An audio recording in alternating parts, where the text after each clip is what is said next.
Welcome to The Third Chair, a show about real people, real stories, real life.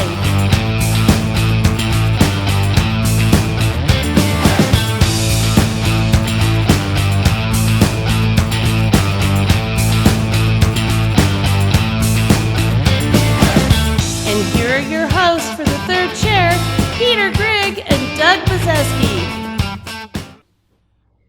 Welcome back to The Third Chair, which is the name of our podcast. I'm very excited about that. The second time in a row you got it right. I cannot believe it. We are privileged to have back Dr. Josh Kreimeyer, who is a therapist, for a part 2 episode.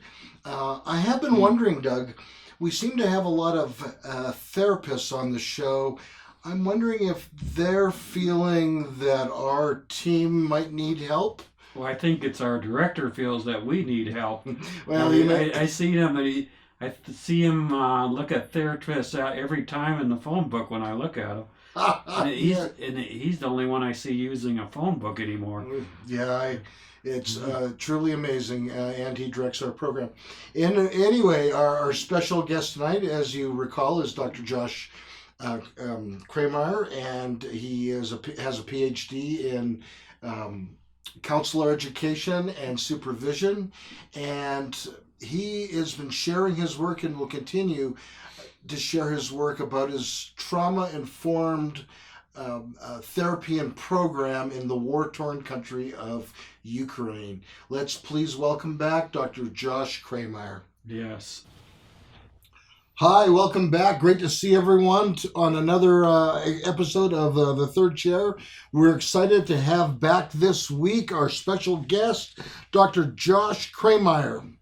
And we're going to pick up where we left off with a question about him battling Russian troops. Doug! Well, so you're battling Russian troops. You must have been like James Bond, right? Not quite that glamorous, but yeah, in Kosovo, when I was deployed there, we were tasked with the first post-Cold War mission to make contact with the Russian troops there. Wow. And literally what happened was we rolled up, and the team leader and the other guy ran up to the observation point to meet them. We were there before them. So me and the other guy were supposed to just watch the Humvees. So I'm standing there guarding a Humvee, and I hear behind me these military armored personnel carriers rolling up. And it was a group of special forces Russian troops we worked with them, and we were meeting them for this first connection, right? And there was a colonel with them too, but that's who was protecting him, right? The armored guard. So anyhow, they showed up, and I turned around, and I was supposed to be looking this direction, but I'm like, I gotta turn around, and I see them. They both parked, our little puny Humvees. They had to show us up. So, and then I had to look back. I'm guarding the other Humvee. And I turned back around the second time, and the guy I'm working with, his name was Danny, he's getting a snowball ready to chuck at these guys. We hadn't made contact with him yet. And he lobbed a snowball at the Ruskies. He chucked a snowball and hit a guy in the head that had his back to us. Yeah. So luckily, soldiers are soldiers, and we just had a massive snowball fight. Reminds me of the movie Stripes. Yeah. It was that kind of feel, actually. And then we walked over there, and they didn't know we spoke Russian, but we started chatting with them, and it was pretty cool. So we took them on and averted World War III. Did you have to? Did you have to debrief to the higher ups on that encounter? No. The colonel hadn't stepped out of the APV yet, so we were good. Did he just stay inside and watch the snowball fight? No. He was getting out on the other side of one of them, and he came around, and we were like, oh, yes. Military bearing back.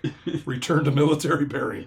So, yeah. It wasn't me single-handedly. I had an accomplice there, but we took him on.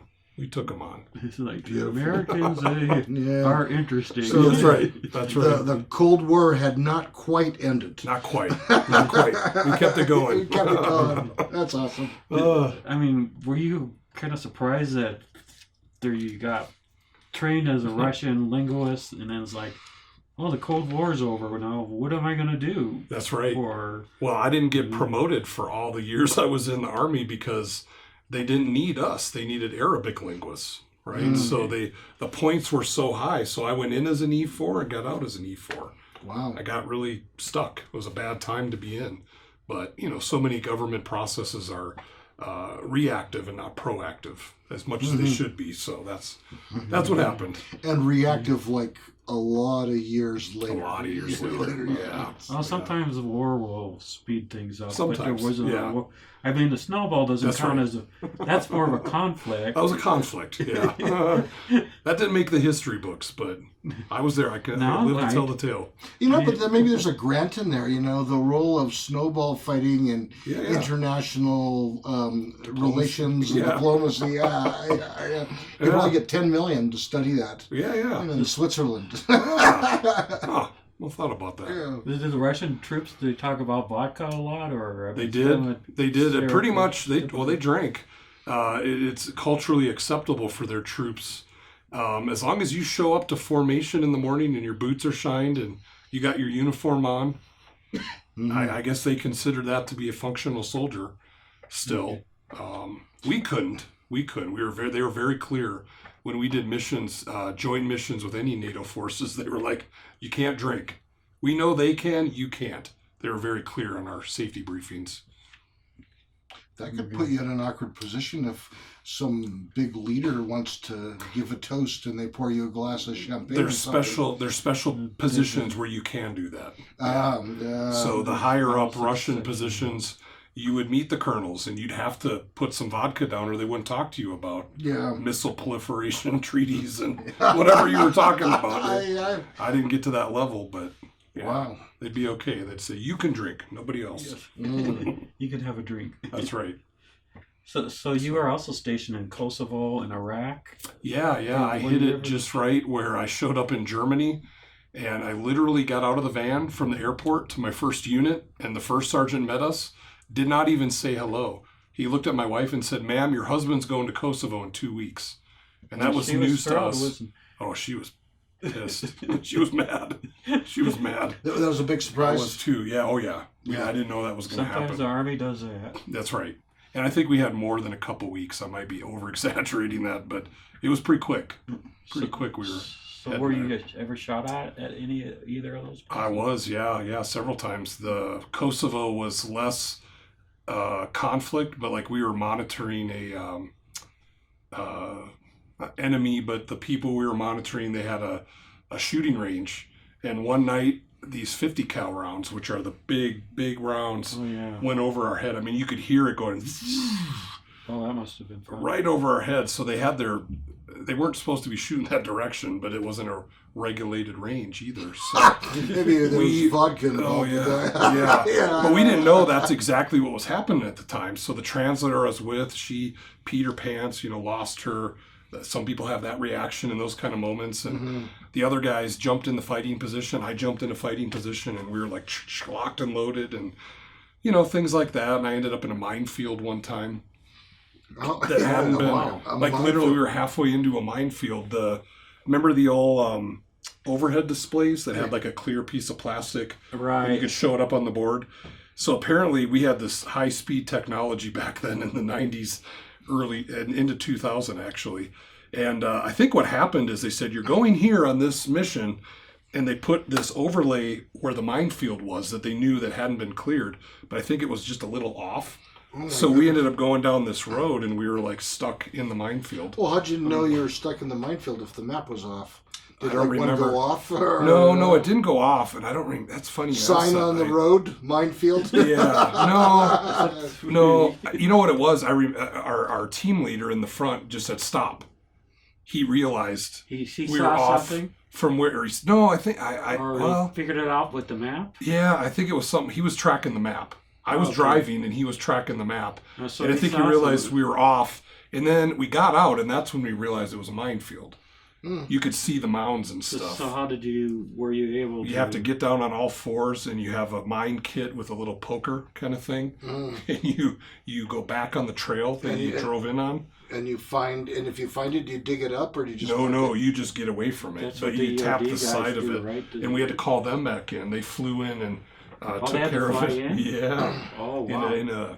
So how long did it take you to Hawk, go crawling on your knees? Oh, it was 30 minutes of You must have backtracking been off to the main road. We a were long kind of off 30 in a minutes, field. right? Oh, it felt like hours. Yeah. Mm. We would call it the army speak was the pucker factor. Yeah, was yeah, high. I bet. Well, you know, it's amazing when as you share these stories that you're like, frankly, like here today. Yeah. Yeah, you know, Oh, yeah, you know, started learning Korean, you end up Yeah. learning Russian to be able to do the Ukraine work. You Yep. get shot at, you almost Yeah. get blown up. You need to work in a good IED story as well for future interviews. Yeah. Yeah, there's a couple of those. Yeah. Iraq, I was in Iraq in 2003, Oh, that's when it was bad. and that's when it kicked off. Yeah. So like So we people didn't know about people it much. complained about living in these metal boxes and with what do you call it, air conditioning. I slept on the hood of a Humvee and ate MREs for 6 months. You know, I mean, we didn't have delicious encampments meals. or bases. Yeah. I think that's probably my intestinal system impacted years later still. Can from you that. eat MREs to this day, or is it? Not is it really. not really? Yeah. So you're not one of those I guys that go haven't to sought 'em the military stores and I do look have. for MREs. Well, I have done that. I have a couple cases just for emergencies and stuff. Yeah, some water and a couple. I have 2 cases that I bought at a surplus store. A director house got the Skittles one, so he doesn't eat Skittles anymore. Yeah, that's right. That's right. It does things to you for sure. Now, But yeah, in I have heard- Iraq there was a lot more in 2003. That definitely. Now was stuff I have happening. heard soldiers, and I never did this. I was in the Canadian Reserve Army, but that would put Tabasco sauce in their eyes to stay awake. Did you ever? Oh do yeah, that? I never did that, but what I did do was take the Folgers coffee and put it in like a chew. That's what I did too. I mixed it Yeah. with chewing tobacco. Yeah, Yeah. You yeah. just take that, because you didn't always have access to boiling water. Or... Yeah. I No, we that. did have. It got so hot there that thermometers would break at 120 degrees Fahrenheit. The tops of them would pop. Did you have to wear armor plates? Where Oh, yeah. You're... Oh yeah, we had. They called it Ranger body armor. So it's a big, thick plate. How much There's a did little that flap weigh? here. I weighed myself. I had 120 pounds of gear. So how in the heat. could you move? Not much. I was a 203 gunner, which is the grenade launcher on the Okay. bottom side to carry a bunch of those high explosive grenades. You had a radio guy. That guy had a lot of weight too, but I had to carry a bunch of those. Not very quickly, but I had a big boom, so I could stay behind the guys and like launch one of those and. Well, So I'm hoping we can get some footage of that for this Yes. episode, but yeah. we'll be right back after this short break.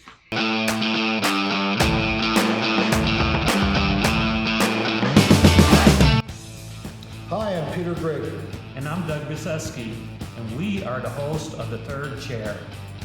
We are here at 9 Round Kickboxing in Colorado Springs, shooting a little of what we call B-roll for episodes 1, 5, and 6. Yes, Peter is about to get his butt kicked while I eat a hamburger. Subscribe to our YouTube page to watch these episodes. They are a sight to behold. And follow us on social media.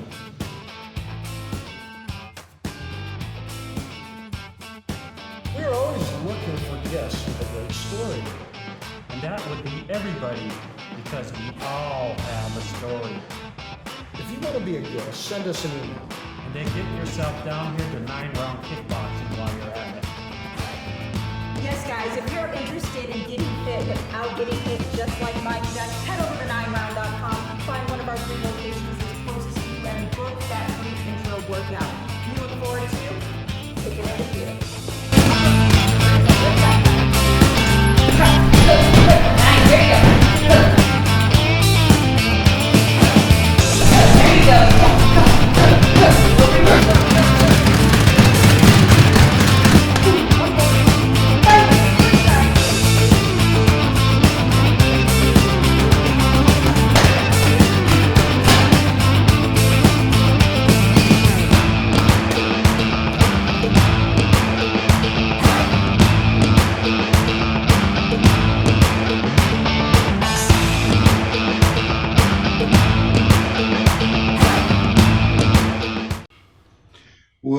Welcome back from our break. We're here with Dr. Josh Kreimeyer, and I'm going to ask him some questions about supervising master's and doctorate level students, candidates.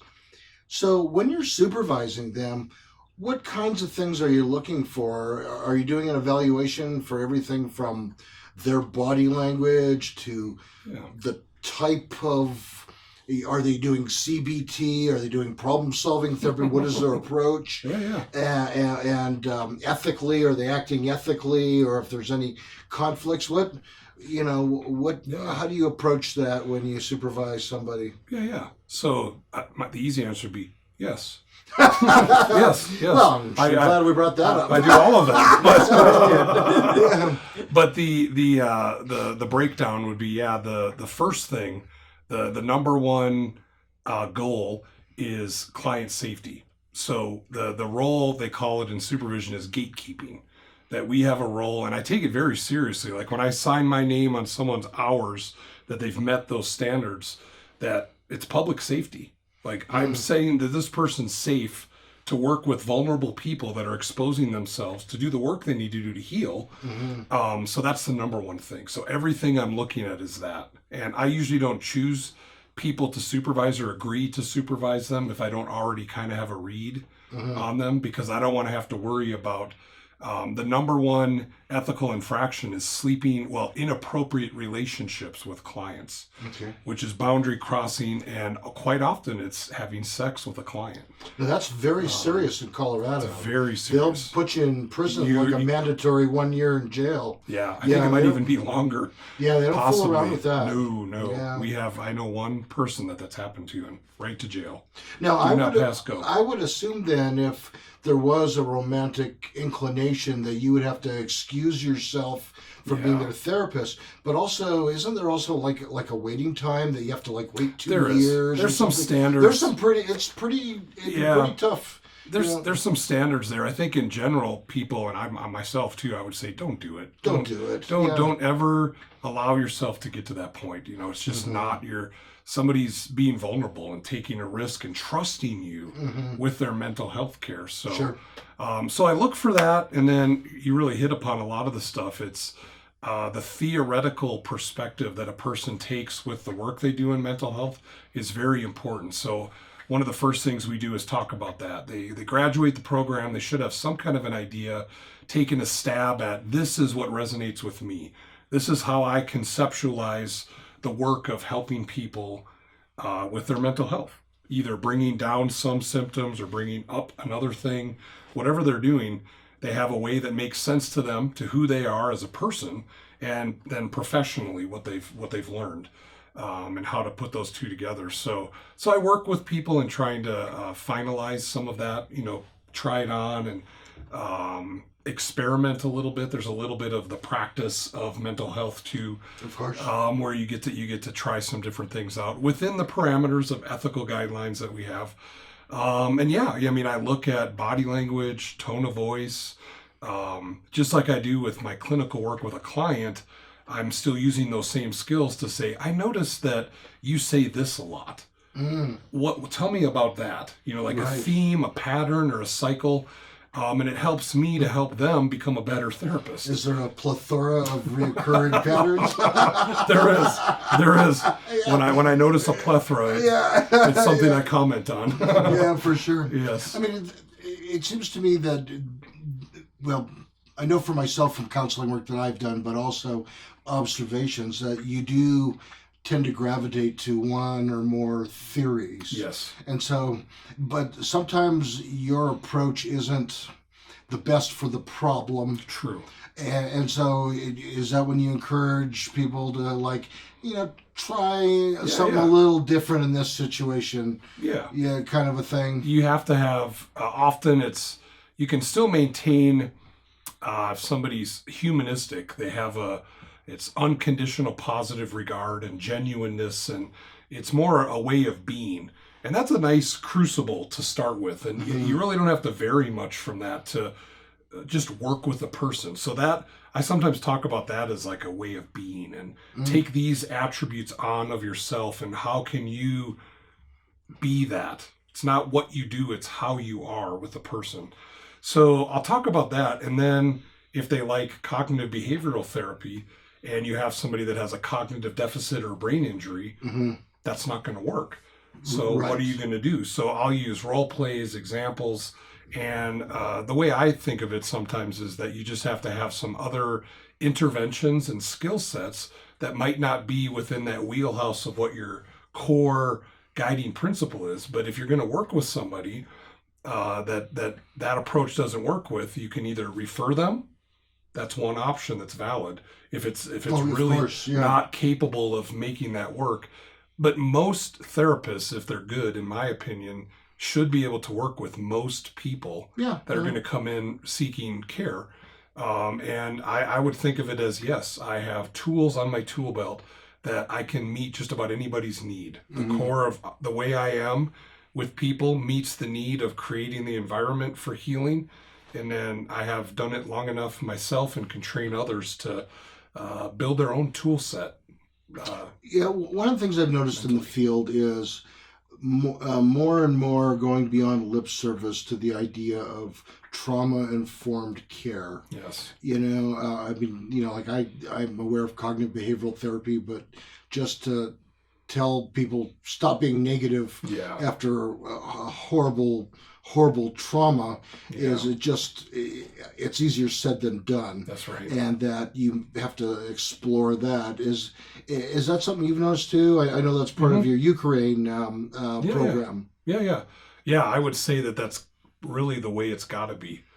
Trauma in the mental health field had kind of become a buzzword for a while. Trauma this, trauma that, but really I think it's kind of been very integrated into most programs I've seen now, that I think most would endorse, saying trauma-informed lens on top of anything.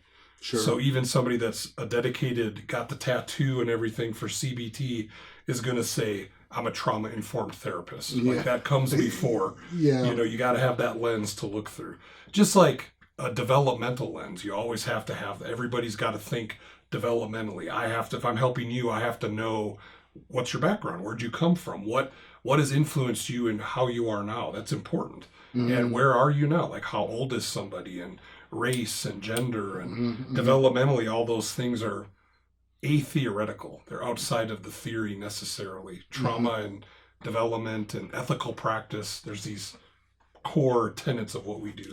Now, another thing I've noticed that I'm curious about your opinion on, and I didn't ask you before, so this may sound somewhat of a surprise, is the idea of therapeutic alliance with a therapist. The people that I've personally seen do well with a therapist somehow have that magical connection that it almost doesn't matter what their philosophy is for helping. They get good results and people do well. What do you think the secret is when a therapist, and it doesn't happen with every therapist a client may go to? Why do you think that happens? Or have you noticed the same thing? 100%. Yeah, and it's research bears that out, by the way. Everybody comes up with this. There's like, I don't even know. I think there's a few hundred or more documented approaches to mental health. Many. And everybody that comes up with something new, it's like it's just really repackaged. The core thing, I believe, the core things we know haven't really changed much. They just put it in a different package, And the research, when they first come out with that, people want to make theirs the thing. Like the VA. This is the one approach you should use. So you buy my book, and this is what it is. But the reality is, research shows that it doesn't matter. Theory matters. We have to teach it. It's important as a professional mental health person to know why you're doing what you're doing. You have to be able to articulate that differently than counseling a friend, talking to a buddy, and helping them out. As a professional, you have to know that. However, what matters more is what I just said before. I think it's how you are with a person, how you are. If you have your own needs, therapy is not about me getting what I need from you. It's about me being there for you. It's different than a friendship. But if I interject too much of me, that doesn't encourage you to feel comfortable. Like, I'm here for you. I mean, I say that to people, like, I'm here for you. This isn't about me. What can I do? People ask questions and you can answer them. Well, that's a good thought. We're going to hold it just for a second. And when we come back, I'm going to ask the question, because there's a whole movement on peer support and counselors disclosing about themselves in an effort to help others. Yes. How much should a therapist disclose about their own journeys to a client? When we come right back.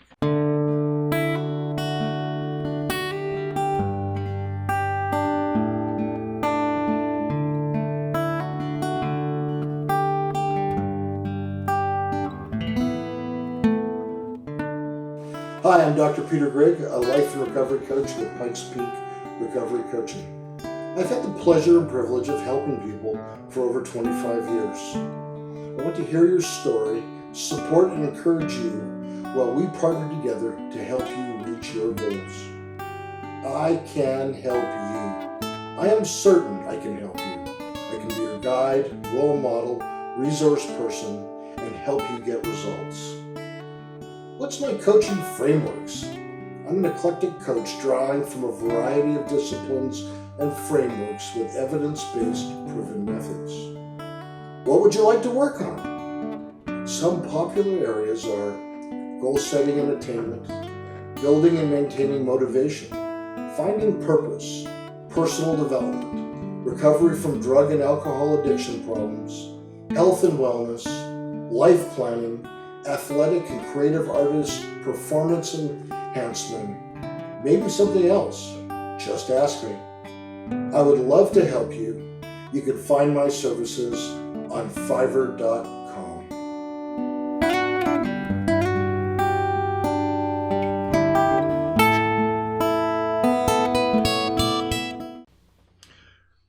Welcome back, everyone. We're here with Dr. Josh Kreimeyer on the third chair.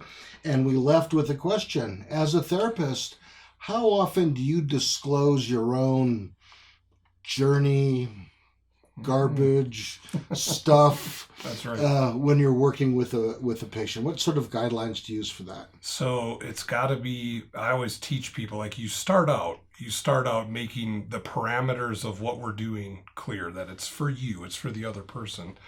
But it's funny because contrastingly,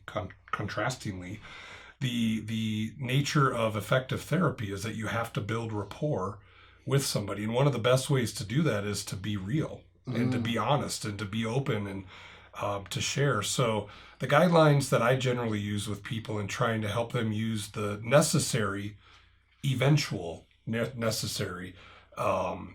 therapeutic use of self-disclosure is what we call it.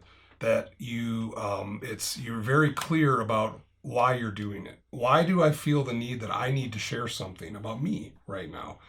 And you get good at doing it internally pretty quickly, but you talk about it before it happens. You have conversations with people about, well, when it comes up, you have to think that quickly. What is the intent? Is it to help that person? If it is, checkbox. You also need to be relatively short. You don't want to have 15 minutes of a 1 hour session be about you. You also have to have it be appropriate. There's some things that could, if you share too much of your trauma, it could traumatize somebody. That's not trauma-informed care. Right. So I think those are some of the primary things that come to mind first. Like, you have to be very clear about those parameters. Once you have those, it's actually a necessary element as well to be what I would call relational in how you are with a person. You have to be that way. I don't see how you can get to the point of a good therapeutic alliance if you are totally sort of old school Freudian. Yeah. You can't even look at me. Yeah. So I know you've done counseling at the VA for drug and alcohol addiction. You've done marriage counseling. Do you have a favorite? My favorite would be like a military couple. So one of the people is in the military or has been, and high conflict. The higher the conflict, the better. I love jumping in the middle of that. You like the challenge, or I like the challenge, the chaos. People will send me those kinds of cases. They're like, they've had 13 therapists. They can't work with them anymore. It's like, All right. All right. Bring it. Wow. Yeah. Wow. Yeah. His contact information will be at the end of the show if you are Yes. in that There. situation. Good. That's right. So, what's the biggest challenge you have right now with your current job for you personally and professionally? Yeah, so I'm faculty at Regis University now, so I'm more in the teaching and supervising roles, and it's a mixed blessing. It's a double-edged sword of having so much flexible time and making my own schedule. I think is hard because as a mental health professional, we sometimes are guilty of saving all the puppies or thinking we can help everybody, and saying no is a hard thing for many of us. So I end up having too much on my plate, and that becomes very difficult. And, I get 8 hours a week within my schedule that I'm supposed to be doing clinical work as a faculty. Like they say, you work 40 hours, you got to kind of track that on your own, and 8 hours you should be seeing clients, doing supervision, something, so that you can bring that into the classroom. And I can do anything I want over that too, but I'm given that kind of flexibility. And it's a mixed blessing. It's difficult. So, how do you continue to learn to keep up with your current job roles? What kinds of things do you do to learn and pursue knowledge? Or have you kind of got to the point now where you basically think you know it all and you've arrived? Definitely not. Definitely not. I think the first part of my answer would be that I've connected with the level of other faculty as a counselor, educator, and supervisor. So we say CES, and there's conferences just for us, for other counselor educators, other faculty, other people. So I really have built up that network, and we challenge each other, hold each other accountable. We seek out similar continuing education trainings, and I think between those trainings and the conferences, that helps us keep our edges sharp. We always try to help each other say, what's your growth edge? What are you working on? And what are you passionate about right now? Are you going to do another degree of any kind? No. No, you're done. No. You're done. I'm done. And at Regis, do you know if they have a performance psychology program? Not that I'm aware of. For elite athletes or whatever. Yeah. I don't think so. Yeah. I do know that when I worked at the VA, I had several veteran athletes from the U.S. Olympic Training Center, and there are some psychologists in town that have that background that help them with that. It seems to be an area of study and interest that's becoming more and more popular, I think, for that. Maybe it's because now everyone is so competitive about everything. That's right. I think so. Sometimes That's overly likely. competitive. No doubt about that. Well, with that, I'm going to turn you back over to Doug. Cool. Okay. Now, we're going to talk about taking care of yourself because as a psychiatrist, you hear these stories all day long, either from your students or other psychiatrists you're trying to get on the program, how they're feeling burnt out, their problems. Some of the problems, I wouldn't even want to be hearing, and some of them you hear all day long. Yep. How do you deal with burnout and suicide prevention? Oh, yeah. Yeah, it's very high in our field. Yeah. I would start by saying I'm a counselor and a family therapist, not a psychiatrist, but it's the same thing. It's the same thing. We are all, that's a medical doctor who can get the medications. I don't have that, but they do counseling too. They work with the mental health. Okay. But it's the same work as far as mental health. And what I do is I teach students, people that I'm training. I have a line that I've come up. I might have heard this somewhere. I don't know that I came up with this, but I've put it in my arsenal to be a conduit and not a container. That when you're sitting with other people's trauma all day long, it's very difficult to not be too empathetic. You have to be empathetic enough so that people feel comfortable sharing what they need and getting that out. Right. But the psychic energy of it, you have to be very intentional and deliberate about every single day having rituals, routines, habits that kind of cleanse you from that. And if you don't do that, it builds up very quickly. And so what kind of becomes your rituals own. and habits do you? Well, I'll tell you the some one. people or yourself come up with. What I noticed, this is any of you that are parents, which I think you all are, would know that, like it'll get you this story here.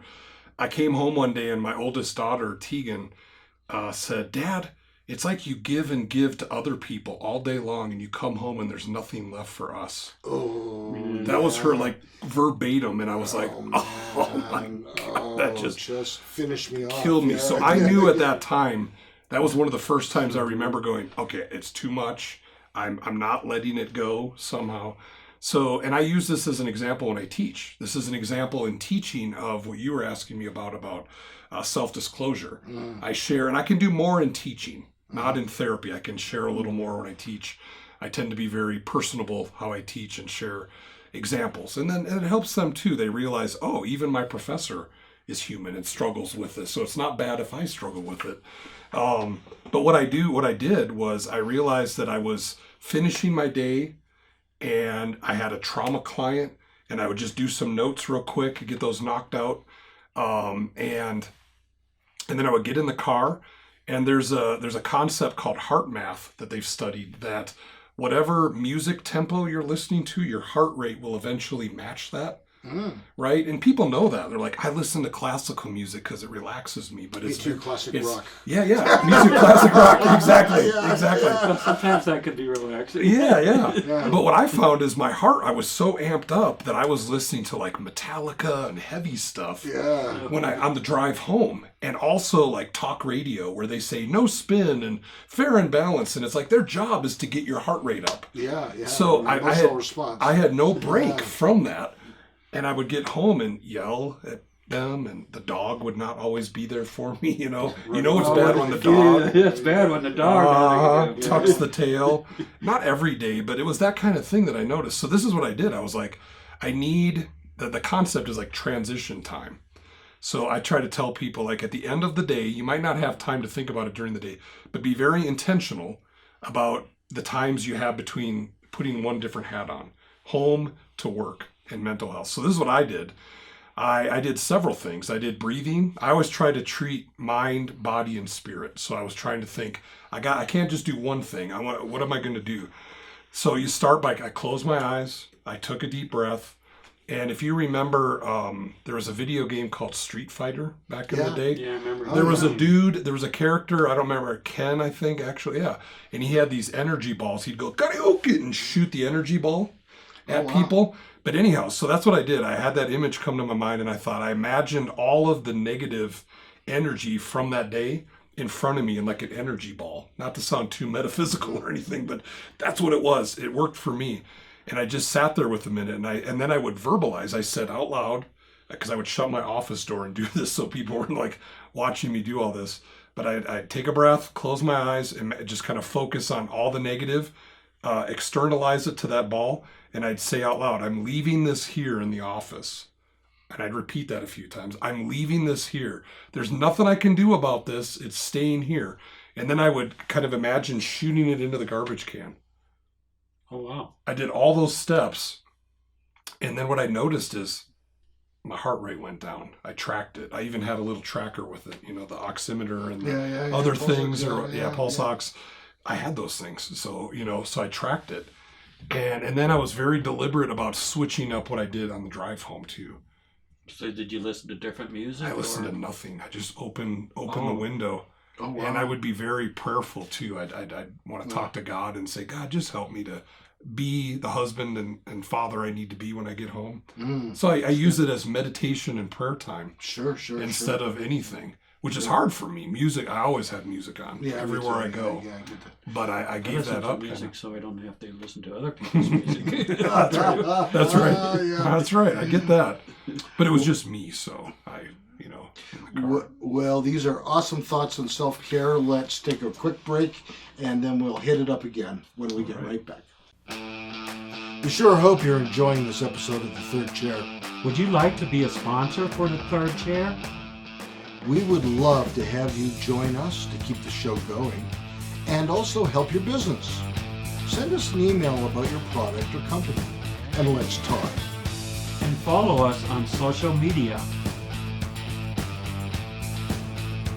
Now back to the third chair. Yes. Well, welcome back to the third chair with our guest, Dr. Josh Kreimeyer, who was just talking with Doug about technology and self-care. I'm glad you remembered the name of the show. Look. I thought it was the fourth chair there for a second, but then I did a quick head count. you counted our heads, huh? Yeah. Well, I This tell was you, stressed immediately. If you do need a backup, this really feels like a Russian sauna. Yeah. They have, that's how, when I saw it, I thought, all right. They do the sauna and then jump into the cold ice bath. Yeah, oh yeah. Back and perfect, forth. Yeah. Yeah, we built this ourselves, and you can tell. Yeah, it's a beautiful stereo studio. Yes. So you use something called the Calm app. Can you describe that to us and what it does for you? Yeah, there's several apps that I've used and a lot of people are using these days to kind of augment what we do. So we'll talk about like relaxation, breathing, and resources that people can use that we're trying to get them to internalize. But an app can be a wonderful thing. Almost everybody has a smartphone these days, and several of them are free or low cost. So Calm does have a membership, like a monthly fee, and I think they have different levels you can use. But yeah, it's got several functions on it, and one of the most useful, in my opinion, is just the breathing app, the breathing part of it, where we'll tell clients when we're treating mind, body, and spirit, we try to do some what we call somatic work with the body. And breathing is the one thing you can consciously control. You can actually stop, focus on it, and intentionally do some deeper breathing, and it will make your physiological response go down.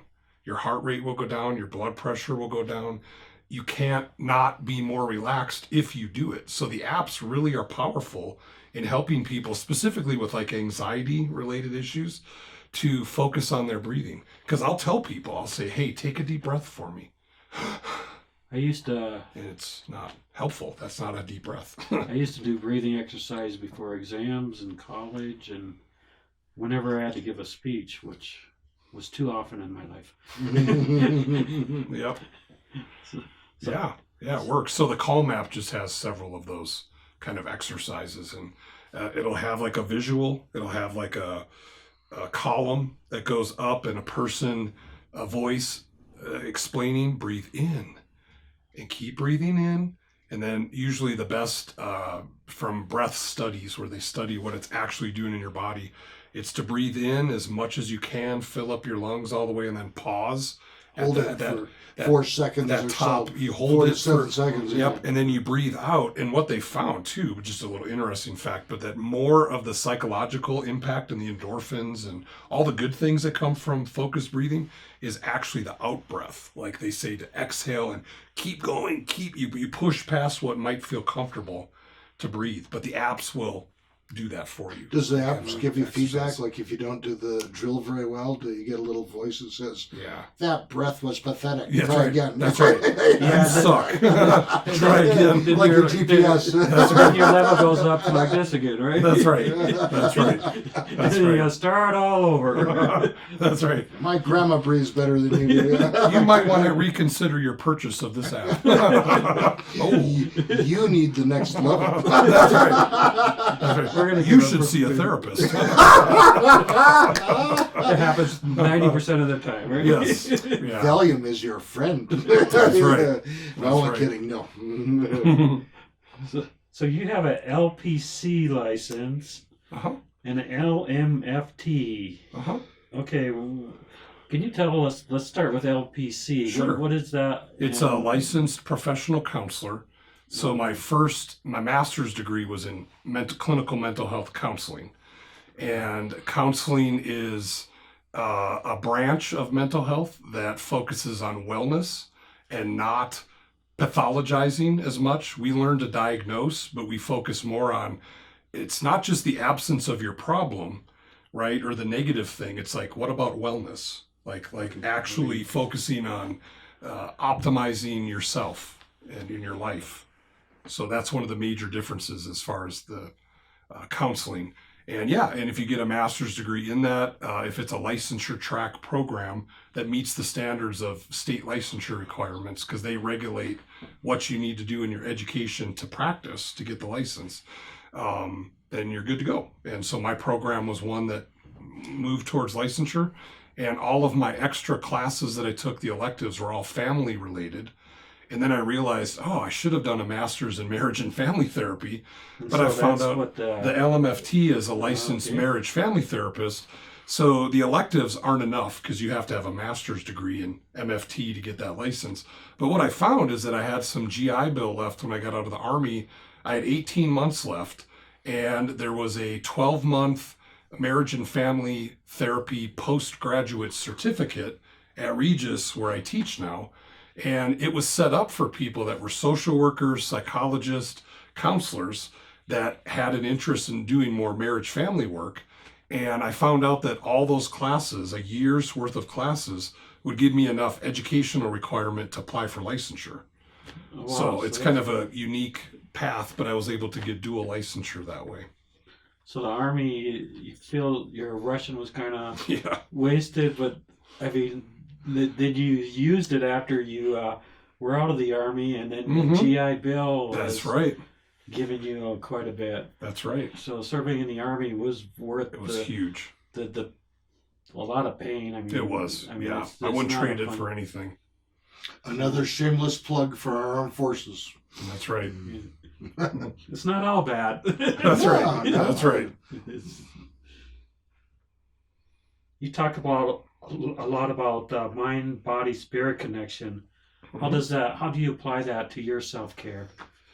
Oh yeah. I'm very deliberate, like the myself, you asked the question about me, but with people I work with and myself, I try to practice what I preach and model the stuff that I'm teaching. That what I do is I talk about a treatment plan for our self-care. So people that I supervise, I make them do a treatment plan for themselves and ask, what are you going to do to treat yourself?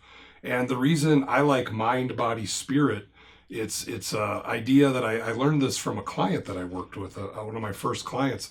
He said something about, I don't remember what he was talking about, but something he did for self-care.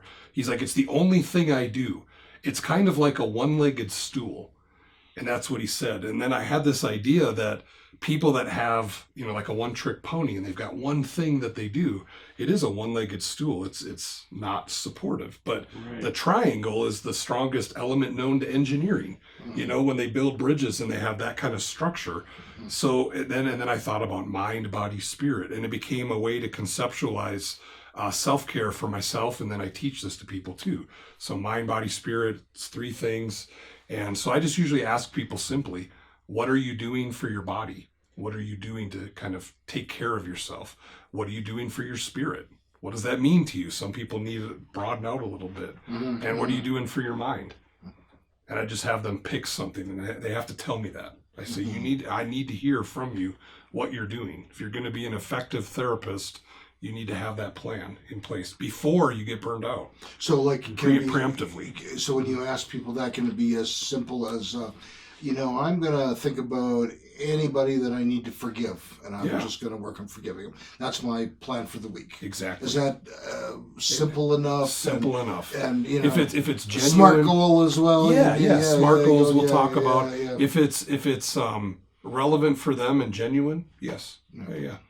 I mean, if they say, I'm going to go pound a fifth of whiskey, it's like, okay, well, that's not, the best choice. It's not the worst either for dealing with stuff, but sometimes let's have something maybe different they next need it, week. but not, you can't be doing that all the time. That's right. right. If that's your go-to, it's like, Yeah, let's broaden that a little let's bit. broaden that. You And know, I'm not I've talking been- about adding wine. I've been retired for 5 years, but I still kind of think of that and like, hey, I better exercise Mm-hmm. and I better work on my mind, not only for now, but like, I think there's studies that Alzheimer's and That's right. stuff. I mean, if you're not thinking a lot and trying That's to true.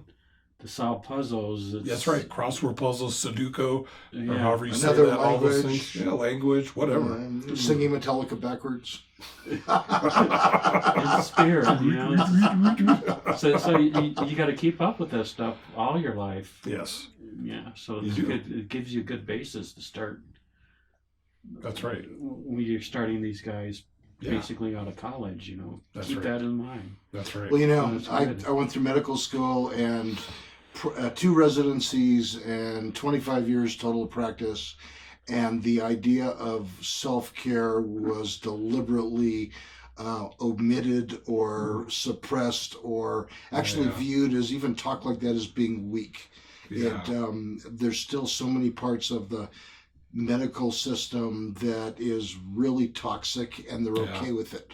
Oh, You know, get the That's work sad. done and stop being weak. Well, that is until you develop a problem and crash and burn, and then they'll say, "Why didn't you take care of yourself?" But that's right. that's right. But it's not all the time. I remember we did you can't do it. You can't do it. You can't work 60, 80 hours a week all the time and put pressure on yourself unless you have, you're going to need relief sometime. And That's right. Well, and and you might people find it in the wrong places. and people that do self-destruct, it's just Yeah. a lot of times it's hidden. I mean, their marriage will fall apart, or their kids hate them, or they turn to the bottle, or Or sometimes the stress is so much in their body. I just had a friend that happened to. It's just things started happening because there reaches a point. It's got to either boil over or I don't know what else can happen. It's a killer. Well, on that really happy note, we're going to go to a break, and when we come back, we promise to talk about more happy things. Well, maybe when we're right back.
Welcome back to the third chair.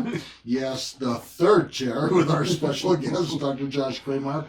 We're talking a little bit about his family. He has 1 wife and 3 kids. Yes. 3 wives and 1 kid. No, 1 wife and 3 kids. Option number 1. The option number 1. Very good. So, tell us about what has been your biggest challenge raising kids?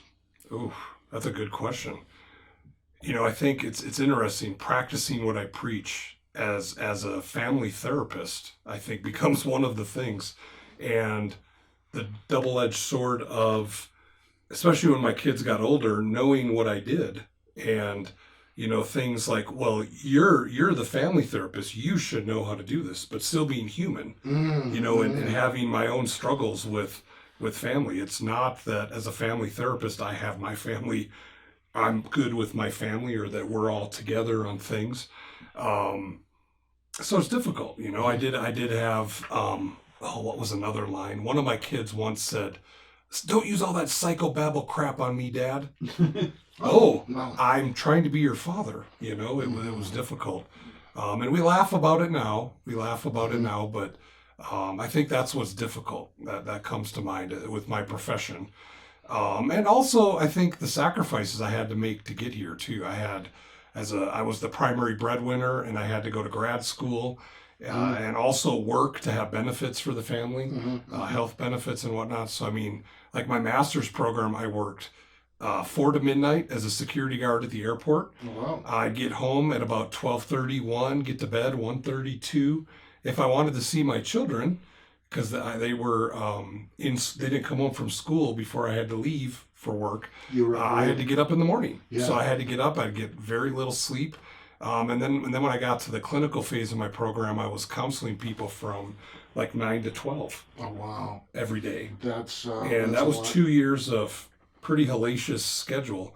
So I think the sacrifices that I had to make to, get to this point, it was hard. It was hard. So. Well, and in terms of a follow-up question, and you kind of touched on it, how common do you think it is for therapists to start being a therapist with their family sort of automatically? Yeah. Looking at your wife, maybe she's had a rough day and kind of gives you a bad look or something, and thinking, man, you need to see somebody. Or any of that. Just letting go of that as a family member. Is that something that you think is sort of universally tough, or are you the only one that struggles with it? No. I think it's universally tough because the things we learn to do in our profession can be helpful to our situations as well. We just have to be careful about how we do that. Not diagnosing people, not making my wife give me a treatment plan for how she's going to deal with something, not wielding that power in that way. But yeah, I said one time to her, not in one of my most glorious moments, I said she was angry about something, and I actually said this, well, you can get bitter or you can get better. Oh my God! She probably chose the first at that time. That she doesn't Sleep let me on the forget couch that. night. Yeah. Oh my goodness. Yeah. Oh, that's beautiful. The dog That house. brings tears to my eyes. Oh my goodness. Was the dog talking to you then? Yeah, Yeah. he was. It was me and the dog on the couch. So, as we wrap up here, just one final shot to say anything about any topic or any issue that maybe is burning, or as we've sat here and talked for the last little while, that you was, oh man, I wish I said X, Y, or Z. Is there anything? I think, since I have that open-ended, I think the one thing I would say is that for anybody that sees this, that suicide is probably the apex of mental health, where people feel like people don't want to die. Not to end on this topic, but it is take a minute to chat about this briefly, that people don't want to die, but they want the pain to end. Yeah. So I would say that it is so common that so many people struggle with it that we don't think we do. But the reality is I talk with people, and I know what's really going on between their ears. People, we don't even say, I've noticed this, people say, what's going on? And people say, pretty good, if you're passing them on the street. Or you say, what's up? And they say, pretty good. Or you say, how are you? And they say, not much. The flip. We don't even hear what we're saying to each other, and people feel lonely because of that. And we're more connected on social media rather than face-to-face real conversations. People feel like they're connected. Not really a connection. But we're not the same level of connection. Yeah. So all that leads to a lot of people feeling lonely, a lot of people feeling pain and suffering. And with suicide, I just want to, kind of reduce the stigma of that and say that we all have those moments. To be human is to get to those points where you're like, what if I just didn't wake up tomorrow? And it's okay to have had those thoughts. And there are resources out there to talk about it. It can get better. Are there any is there any contact information for the organizations that so if someone was suffering and they wanted to talk to somebody, maybe not necessarily you, but somebody in the system? Is there a number, or is there a clinic at Regis, or how does that work? I think the biggest one would be for crisis, and it would be, there's the 188 1-888-273-TALK. That is the crisis hotline. And they purposely changed that to say crisis and not suicide. Because people would be in a crisis and think, oh, I'm not suicidal. That's for suicide. But the crisis is what precedes often a suicide attempt. Right. So they rebranded all of that. There's a crisis hotline people can call 24/7, trained people in how to deal with those crises. And there's also a crisis text line, which I don't have that information in front of me here, but that works for a lot of the younger generation. They love, and it's confidential, it's anonymous, and it can just be the help that people need to keep moving forward. Well, thank you very much, and we will put other information at the end of the episode that you would like to have displayed to the public. Thank you for being here, Josh. Thank you. Thank you so very much. much. It was Thank very you. enjoyable. Good job. Thank you. Good job. Appreciate it. This has been The Third Chair. Next week, our guest will be John Shepard. Want to be a guest? Want to sponsor our show?